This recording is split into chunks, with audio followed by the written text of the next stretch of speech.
Assalamualaikum my YouTube family, how are you all? I hope you all are doing well. Today I am going to talk about a disorder that is hypertension. Hypertension means persistently high blood pressure in the arteries. Normal blood pressure जो होता है वो 120/80 होता है, जबकि hypertension में blood pressure 140/90 होता है, फिर इससे भी ज़्यादा हो जाता है। हाई ब्लड प्रेशर एक ऐसी हालत है जिसमें खून का दबाव शरीयानों या फिर आर्टरीज पर मामूल से ज़्यादा होता है। हाइपरटेंशन के पेशेंट को एक फार्मूले के थ्रू चेक किया जाता है। Blood pressure is equal cardiac output multiply by total resistance. अगर हम उर्दू में इस फार्मूले को डिटेल से बताएं तो ब्लड प्रेशर इज इक्वल दिल से निकलने वाली खून की मिकदार मल्टीप्लाई बाय शरीयानों की मुज़ाहमत। हाइपरटेंशन की टाइप्स की बात करें, सबसे पहली टाइप है प्राइमरी हाइपरटेंशन। इसमें कोई भी क्लियर कॉज नहीं होता बल्कि आहिस्ता आहिस्ता बनता है। सेकेंडरी हाइपरटेंशन की बात करें तो इसमें कॉज जो होते हैं अनदर कंडीशन शो करते हैं, जैसे कि किडनी पे कॉज हो जाता है। इसके अलावा हार्मोन में चेंजेस आना शुरू हो जाती हैं। अब अगर हम इसके सिम्टम्स की बात करें तो इसमें सर दर्द बहुत ज़्यादा हो जाता है, इसमें डिजीनेस फील होते हैं, चक्कर आना शुरू हो जाते हैं, हमारी आई साइड वीक हो जाती है जिसको हम ब्लड विजन भी कहते हैं। इसमें सम टाइम पेशेंट को चेस्ट पेन होती है, नोज़ ब्लीडिंग भी होती है जो कि बहुत रेयर केस में होती है। हाइपरटेंशन एक साइलेंट किलर है। इसमें अगर हम इसके कॉजेज़ की बात करें तो ये किस वजह से होता है कि बाज़ औक़ात ऐसा होता है जेनेटिकली, अगर किसी फैमिली में किसी भी पेशेंट को पहले से हाइपरटेंशन होता है वो नेक्स्ट जनरेशन तक भी ट्रांसफ़र होता जाता है। बाज़ औक़ात ऐसे होता है हमारा नमक का इस्तेमाल बहुत ज़्यादा होता है जिसकी वजह से भी हमें ये बीमारी देखने को मिलती है।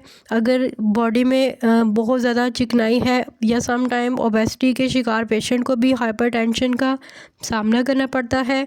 इसके अलावा ऐसे पेशेंट को भी हो जाता है जो बहुत ज़्यादा स्ट्रेस लेता है। अगर फ़िज़िकल एक्टिविटी हमारी बहुत ज़्यादा कम हो, ओबेसिटी ज़्यादा हो, इसकी वजह से भी हमें जो है ना हाइपरटेंशन हो सकता है।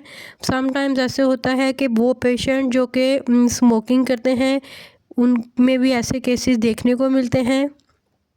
अब अगर हम इसके रिस्क फैक्टर की बात करें, एज फैक्टर में भी देखने को मिलता है। इसके अलावा ऐसे पेशेंट जिनको डायबिटीज़ होती है उन पेशेंट में भी हाइपरटेंशन डिसऑर्डर देखने को मिलता है। अगर हमारी अनहेल्दी डाइट हो या कोलेस्ट्रॉल लेवल ज़्यादा हो तब भी पेशेंट को देखने को मिलता है।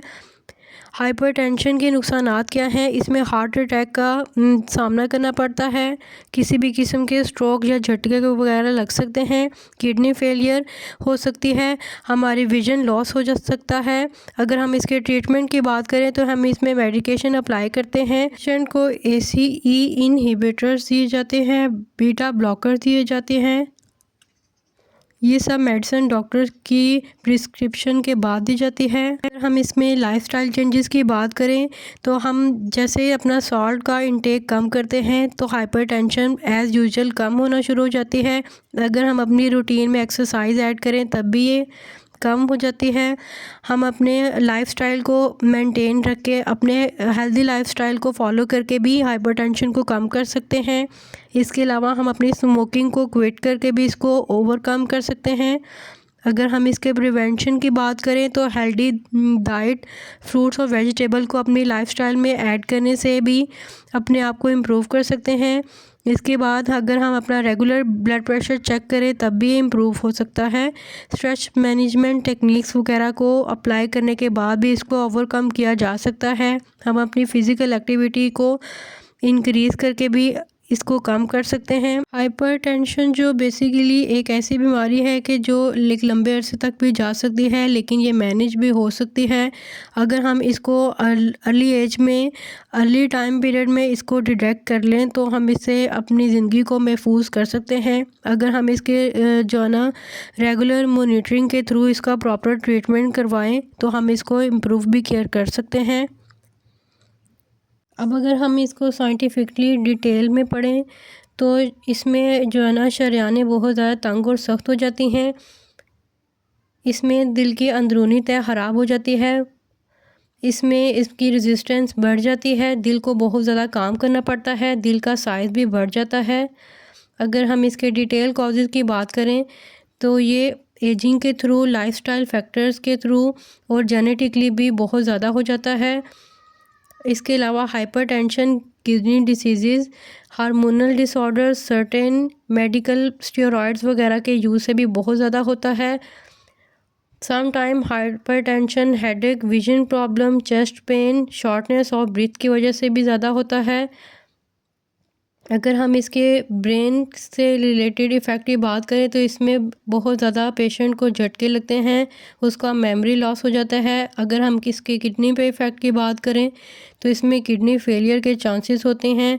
अगर हम इसके अपने आई साइट पे इफ़ेक्ट की बात करें तो हमारा विज़न लॉस हो जाता है। डायग्नोसिस की बात करें तो मल्टीपल ब्लड प्रेशर रीडिंग होती है, बार बार बीपी वगैरह चेक करना पड़ता है, 24 घंटे में बीपी मॉनिटर वगैरह देखना पड़ता है, खून के टेस्ट करवाए जाते हैं। मेडिकेशन की बात करें तो ACE इनहिबिटर्स वगैरह अप्लाई किए जाते हैं, कैल्शियम चैनल ब्लॉकर दिए जाते हैं। इसमें लाइफस्टाइल इम्प्रूवमेंट के थ्रू हम भी अपने आप को इम्प्रूव कर सकते हैं। इसमें एक्सरसाइज के थ्रू भी हेल्प ली जा सकती है, अपना वेट को कंट्रोल के करके भी हेल्प ली जा सकती है। इसके अलावा वो ऐसे पेशेंट जो स्मोकिंग करते हैं उससे भी ओवरकम कर सकते हैं। इसके नेक्स्ट अगर हम बात करें तो इसमें फ्रूट्स और वेजिटेबल के थ्रू भी हम हेल्प ले सकते हैं। लो फैट डेयरी प्रोडक्ट को यूज़ करने के बाद हम अपने डायबिटीज़ को या फिर हाइपरटेंशन को कम कर सकते हैं। इसमें हम होल ग्रेन्स ले सकते हैं, लो सोडियम वाली प्रोडक्ट ले सकते हैं। अगर इसमें ब्लड प्रेशर 180 से 120 हो जाए तो इसमें, अब अगर हम इसमें बात करें तो किसी भी पेशेंट को 180 से 120 तक ब्लड प्रेशर हो जाए तो इसमें उसका कोई भी ऑर्गन डैमेज हो सकता है, उसको फ़ौरन से हॉस्पिटल की ज़रूरत पड़ जाती है। स्पेशल केसेस में देखा जाता है ये प्रेग्नेंट वुमेन में बहुत ज़्यादा डेंजरस होता है, ये बेबी के लिए भी बहुत ज़्यादा ख़तरनाक होता है। अगर हम इसको देखें तो ये बच्चे में बहुत ज़्यादा ओबेसिटी के बाद नमूदार होता है। अगर हम इसके रियल लाइफ सिनेरियो की बात करें तो इसमें साल्ट का रेट बहुत ज़्यादा हाई हो जाने से भी होता है, इसमें एक्सरसाइज ना करने से भी, और इसके अलावा स्ट्रेस, अपने आप को स्ट्रेस में रखने की वजह से भी इसको देखना पड़ता है। हाइपरटेंशन बेसिकली एक ऐसी खामोश बीमारी है जो कि हमारे जिस्म के कई हिस्सों को मुतासर करती है। बर वक्त इसके इलाज और एहतियात से इसको कंट्रोल किया जा सकता है। चलिए जी, मुझे दें इजाज़त, नेक्स्ट वीडियो में किसी भी डिसऑर्डर पे, किसी भी चीज़ पे लेके आऊँगी। अपना बहुत सा ख्याल रखिएगा। अल्लाह हाफिज़।